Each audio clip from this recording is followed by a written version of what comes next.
Assalamualaikum warahmatullahi wabarakatuh. Kami dari kelas D3 Taksonomi Praktikum kelompok 3 akan mempresentasikan hasil observasi kami di Taman Husada Graha Family. Saya Vita Anggi Pratiwi dengan NIM akhir 71. Saya Lianati Solihah dengan NIM akhir 072. Saya Nurzika Dwi Arianti dengan NIM akhir 73. Saya Rizka Mawarni dengan NIM akhir 074. Saya Nisa Farihatun Barida dengan NIM akhir 075. Selamat menyaksikan. Yang pertama yaitu Crinum asiaticum, klasifikasinya Kingdom Plantae, divisi Tracheophyta, kelas Liliopsida, ordo Asparagales, famili Amaryllidaceae, genus Crinum, spesies Crinum asiaticum. Selanjutnya adalah deskripsi diagnostik. Crinum asiaticum adalah tumbuhan yang punya ketinggian antara 0,5 sampai 1,25 meter. Merupakan tumbuhan yang memiliki daun dan bunga. Nama lokalnya adalah bakung putih. Daunnya bertulang sejajar, tersusun roset, muncul langsung dari akar. Biasanya tidak memperlihatkan tangkai yang jelas. Bisa dikatakan tidak memiliki batang karena batangnya tidak terlihat, dan batangnya muncul dari pelepah yang sudah menua, berkembang biak secara aseksual dengan menggunakan bagian vegetatifnya, yaitu umbi lapis yang merupakan pertumbuhan calon batang yang memendek, menebal, dan membentuk lapisan-lapisan. Bunganya tersusun dalam rangkaian bertipe payung tunggal, berwarna putih, dan biasanya memiliki aroma yang harum pada saat malam hari. Yang kedua yaitu Ptychosperma macar turi. Klasifikasinya Kingdom Plantae, divisi Tracheophyta, kelas Liliopsida, ordo Aresales, famili Aresaceae, genus Ptychosperma, spesies Ptychosperma macar turi. Adalah deskripsi diagnostik. Ptychosperma macar turi adalah pohon palem yang menggumpal atau bertangkai banyak yang tumbuh hingga ketinggian 10 meter. Nama lokalnya adalah palem Jepang. Batangnya lurus, ramping, dan mempunyai bekas daun menonjol yang melingkari batangnya. Berwarna hijau, di bagian batangnya lebih muda, tepat di bawah batang mahkota, tetapi mungkin berwarna keabu-abuan di bagian bawah.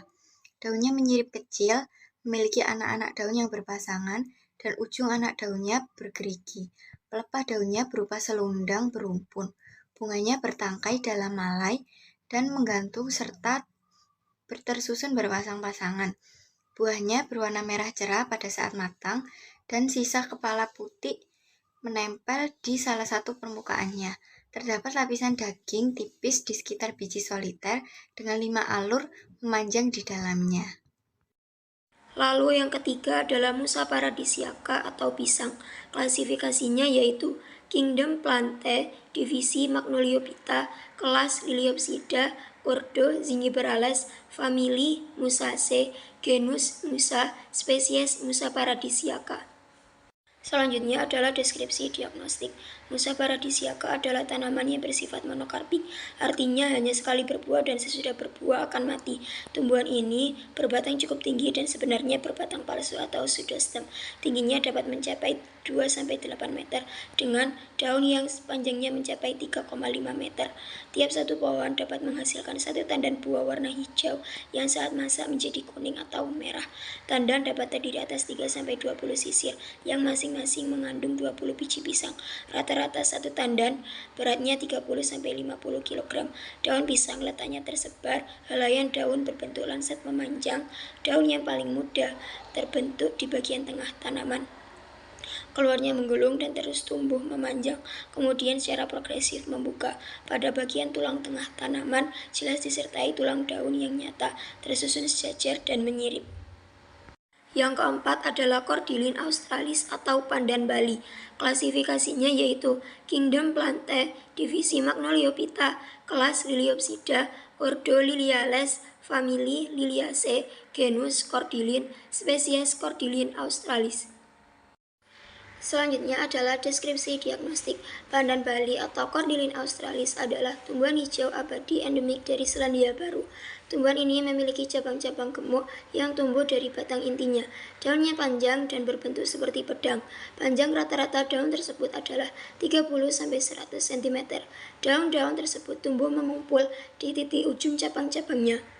Bunga-bunganya berwarna putih krim dan terkumpul pada malai-malai yang besar. Tumbuhan ini ditemukan mulai dari hutan pesisir pantai hingga hutan di zona mountain, tetapi paling sering ditemukan di zona pinggir sungai. Yang kelima adalah Rapis excelsa atau palem jari. Klasifikasinya yaitu Kingdom Plantae, divisi Magnoliophyta, kelas Liliopsida, ordo Arecales, famili Arecaceae, genus Rapis, spesies Rapis excelsa. Selanjutnya adalah deskripsi diagnostik. Rapis excelsa atau palem jari merupakan salah satu jenis palem yang tumbuh berumpun. Daunnya berwarna hijau tua dan berbentuk kipas dengan 5-10 torehan dalam satu daun, serta memiliki lebar 15-50 cm. Tanaman yang berasal dari Asia Timur dan Asia Tenggara ini memiliki batang beruas sebagai tempat tumbuh. Daunnya menyerupai bambu dan terdapat bulu halus yang menyelimuti batang. Dedaunannya menjadi ciri khas tanaman ini dengan warna hijau tua mengkilap. Setiap daun memiliki panjang sekitar 20 inci atau 50 cm dan terbagi menjadi 5 lobus yang sempit dan lonjong. Yang keenam adalah Penicetum purpureum atau rumput gajah. Klasifikasinya yaitu Kingdom Plantae, divisi Magnoliophyta, kelas Liliopsida, ordo Poales, famili Poaceae, genus Penicetum, spesies Penicetum purpureum. Deskripsi diagnostik. Penicetum purpureum atau rumput gajah adalah rumput abadi yang kuat, rizomatus, dan berumbai. Rumput gajah memiliki sistem akar yang kuat, berkembang dari simpul stolonnya yang merambat. Batangnya kasar dan tingginya bisa mencapai 4-7 meter. Rumput gajah membentuk rumpun yang rapat dan tebal, lebarnya mencapai 1 meter. Rumput gajah memiliki daun berbentuk pipih, linier, berbulu pada pangkalnya, serta panjangnya mencapai 100-120 cm dan lebar 1-5 cm. Warnanya hijau kebiruan, tapi daun bergerigi halus dan helaian daun mempunyai pelepah yang menonjol. Perbungaannya berupa paku berbulu terminal yang kaku, panjangnya mencapai 15-20 cm, berwarna kuning kecoklatan hingga keunguan. Selanjutnya adalah Dioscorea alata dengan klasifikasi Kingdom Plantae, divisi Magnoliophyta, kelas Liliopsida, ordo Liliales, famili Dioscoreaceae, genus Dioscorea, dan spesies Dioscorea alata. Dioscorea alata atau yang dikenal dengan nama lokal ubi kelapa atau ubi kendunduk merupakan tumbuhan semusim berumah dua yang merumpun dengan batang yang menjalar di permukaan tanah atau melilit di sekitar tumbuhan lain.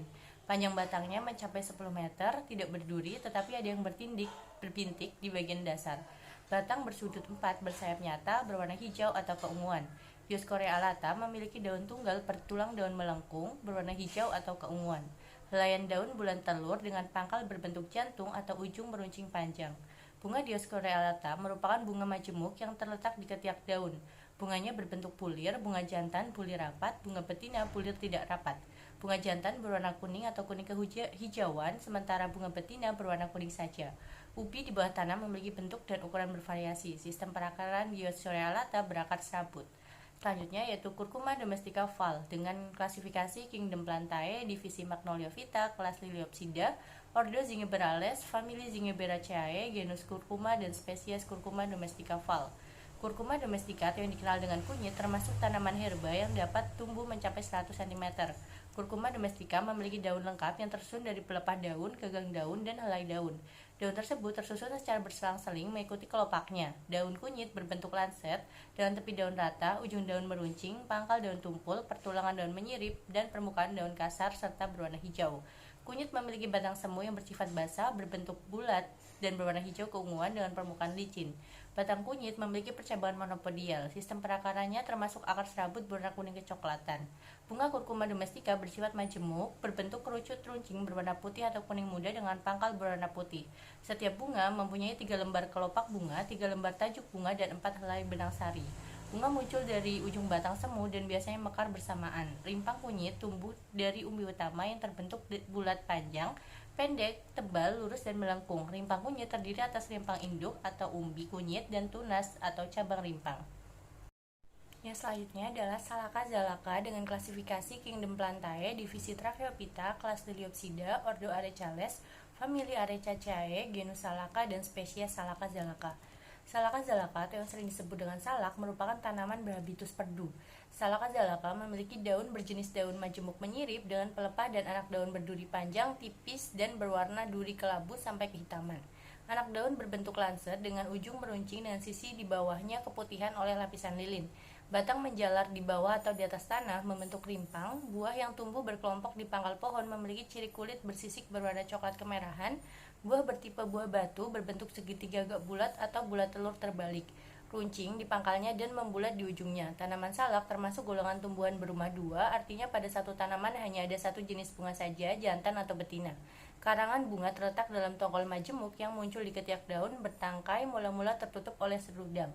Yang terakhir adalah Dendrobium anosmum dengan klasifikasi Kingdom Plantae, divisi Magnoliophyta, kelas Liliopsida, ordo Asparagales, famili Orchidaceae, subfamili Epindodroidae, genus Dendrobium, dan spesies Dendrobium anosmum.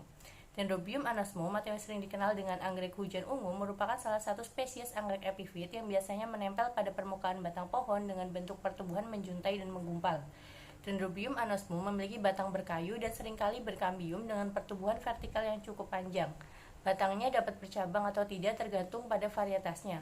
Batang memiliki banyak buku yang masing-masing ditutupi oleh pelepah. Batang baru ditutupi daun sepanjang-panjangnya dan akan kehilangan daunnya saat dewasa. Dendrobium anosmum memiliki daun tipis silindris dan panjang dengan ujung yang runcing. Warna daunnya bervariasi antara hijau muda hingga hijau tua. Akar-akarnya tebal, sering berkembang dengan banyak cabang dan terkadang berkumpul menjadi simpul yang rapat. Bunga Dendrobium anosmum merupakan bunga biseksual yang muncul dari ketiak daun. Bunganya besar, berwarna cerah, dan terkadang memiliki corak atau bintik-bintik yang menarik. Lalu yang terakhir adalah Neprolepis cordifolia atau paku sepat dari Pteridophyta atau tumbuhan paku. Klasifikasinya yaitu Kingdom Plantae, divisi Pteridophyta, kelas Pteridopsida, ordo Polypodiales, famili Triopteridaceae, genus Neprolepis, spesies Neprolepis cordifolia. Deskripsi diagnostik. Neprolepis cordifolia atau paku sepat adalah tanaman yang memiliki batang bercabang dan berkayu. Daunnya memiliki urat-urat, bahkan ada yang tidak memiliki daun. Rimpang tegak, bersisi padat, menghasilkan batang menjalar panjang dengan tunas dan umbi tanaman. Sisi rimpang menyebar, bulat telur sempit, meruncing dari pangkal lebar hingga puncak filiform. Permukaan lamina tidak bersisi atau dengan sisi mirip rambut yang sangat tersebar. Terkadang terdapat rambut multiselular.